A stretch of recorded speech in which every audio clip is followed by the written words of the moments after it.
Girl has some dinky feet on her, but yeah, I may look at updating, seeing how much some new feet are, but they seem to be in okay, condition. But we've got one, two, three, four, five, six, seven, eight, nine, eight, nine screws holding this bottom on. So we're going to take those off and get in there. So she's still dirty. She's dirty on the outside and the inside. So yeah, but there's not a whole lot of stuff in here for me to tinker around with.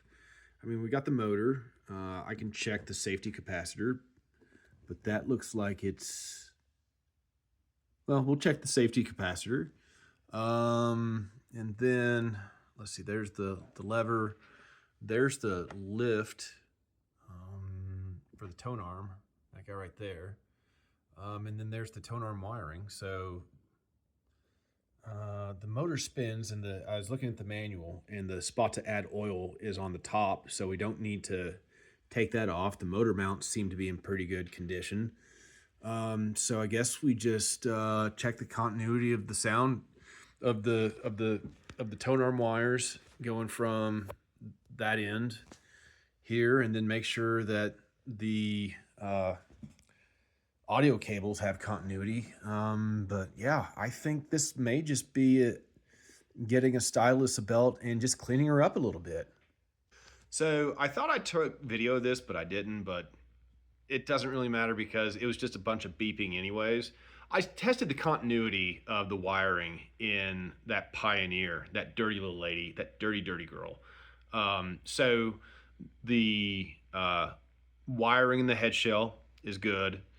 The wiring from the 4-pin connector where the head shell connects into the tone arm goes to the little junction.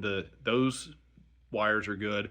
And then there was continuity from that junction out through to the output or the male ends of the RCA cables.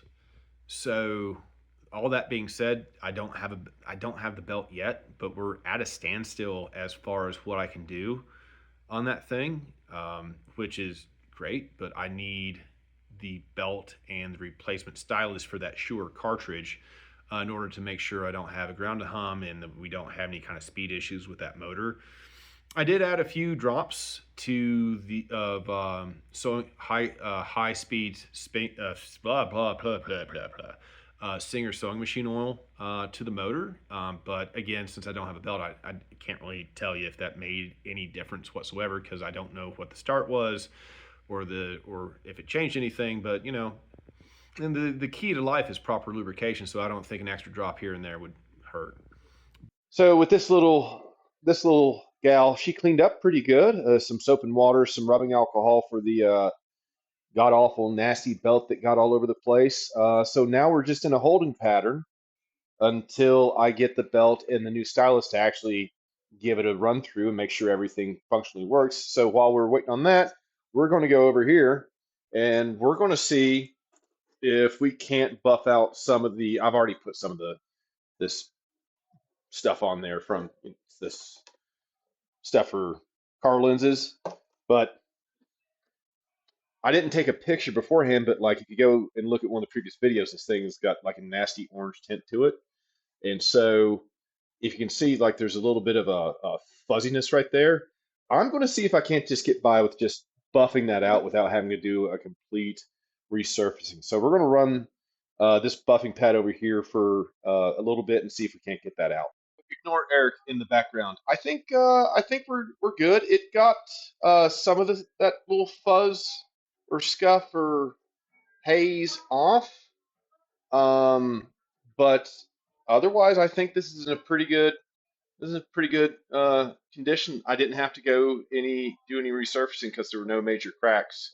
He says as he's manhandling this by one small section of plastic and it breaks right in front of the camera. Yeah, I think we're good. I'm going to put this back on, put the hinges back on and put that on the old girl. And we're just in a holding pattern until the parts get here Monday or Tuesday.